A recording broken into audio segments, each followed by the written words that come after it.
Assalamu alaikum. Today's lecture is for class 9. Lecture number 1.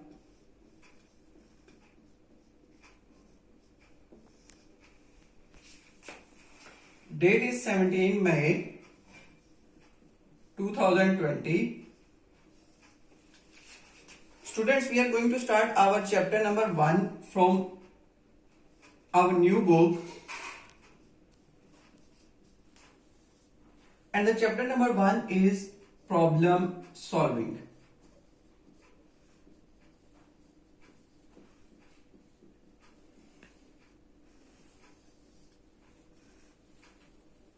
Okay,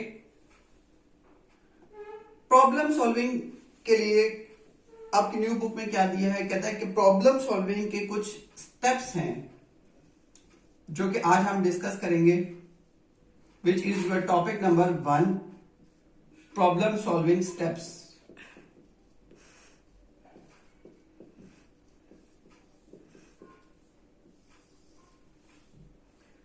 problem solving के steps कौन कौन से हैं? Step number 1, defining a problem.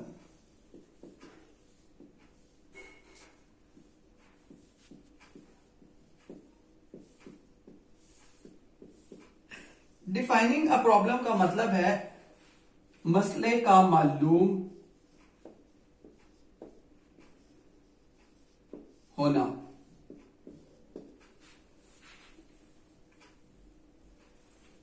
Book में क्या लिखता है इसके डेफिनेशन में?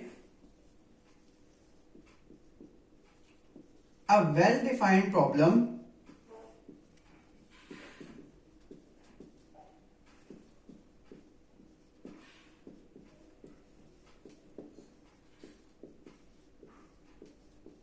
A well-defined problem is the one that does not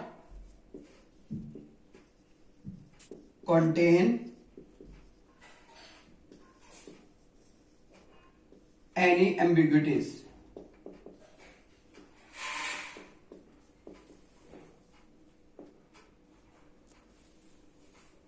कि एक अच्छी तरह जो बयान अच्छी तरह बताया गया प्रॉब्लम वो होता है, या अच्छी तरह मालूम मसला वो होता है जिसमें कोई भी एम्बिग्यूटी ना हो. What is the meaning of ambiguity? Ambiguity का मतलब होता है शक. उर्दू में इसको इबहाम भी लिखते हैं, शक भी लिख सकते हैं. यानी कि कोई भी ऐसा मसला जब तक उसमें शक होगा वो आपके पास क्लियरली डिफाइन नहीं होगा. क्लियरली डिफाइंड प्रॉब्लम वो होगा जिसमें आपको आपका कोई भी शक ना हो आपको, यानी कि आपके पास प्रॉब्लम आपको बिल्कुल अच्छी तरह मालूम हो, आपको उसमें कोई भी डाउट ना हो, कोई भी शक ना हो, आपको बिल्कुल क्लियर हो कि हाँ जी मेरा यही मसला है एंड मैंने इसी को ही सॉल्व करना है. अगर आपको अपने मसले में कोई शक नहीं है, कोई डाउट नहीं है, then your problem is well defined. तब आपका प्रॉब्लम क्या है? Well defined. दोबारा बोल रहा हूं डेफिनेशन को. A well defined problem is the one that does not contain any ambiguities. एक अच्छी तरह बताया गया मसला या प्रॉब्लम वो होता है जिसमें कोई एम्बिग्यूटी यानी कोई शक मौजूद ना हो, यानी कि आपके पास प्रॉब्लम पूरी तरह से क्लियर हो. प्रॉब्लम क्लियर होगा तो आपके पास फायदा क्या होगा? प्रॉब्लम क्लियर होगा तो आपको फायदा ये होगा, all the conditions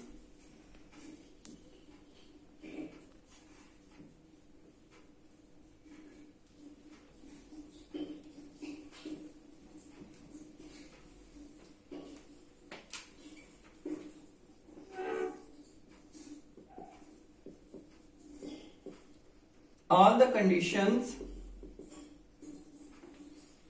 are clearly satisfied and has a clear goal and it is easy to understand. All the conditions are clearly specified,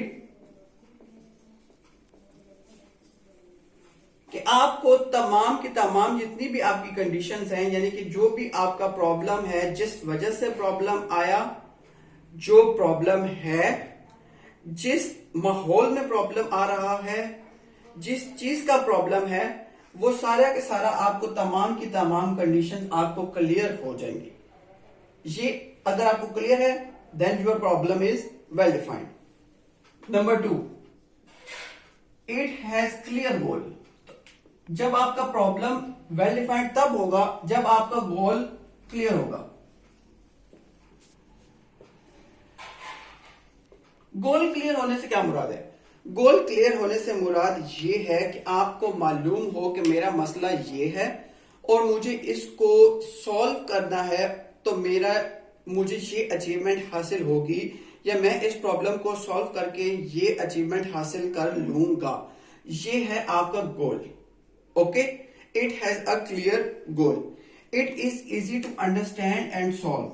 साथ ही साथ प्रॉब्लम जब अच्छी तरह डिफाइन होता है तो वो इजी टू अंडरस्टैंड होता है, यानी कि आपको उसकी बिल्कुल अच्छी तरह समझ आ चुकी होती है,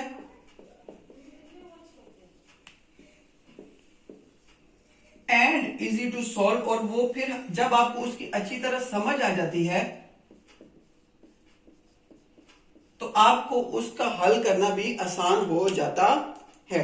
conditions, all the conditions are clearly satisfied. तमाम की तमाम कंडीशंस आपको अच्छी तरह मालूम हो। प्रॉब्लम हल किस करके क्या फायदा होगा, गोल क्या है, प्रॉब्लम हल क्यों करना है, अचीवमेंट क्या है, वो आपको क्लियर हो। प्रॉब्लम अच्छी तरह अंडरस्टैंड हो, और जब अच्छी तरह अंडरस्टैंड होगा तो प्रॉब्लम इजी टू सॉल्व होगा। अगर ये सारी की सारी चीजें आपके पास हैं तो आपका problem is well defined, then your problem is well defined. Okay, होने के साथ साथ अब आपको क्या चाहिए? So your task is to revise the definition, all the conditions, जिनसे आपको अपना पूरा का पूरा जो प्रॉब्लम है वो वेल डिफाइंड हो जाए। ओके, यही आपका होम टास्क भी है।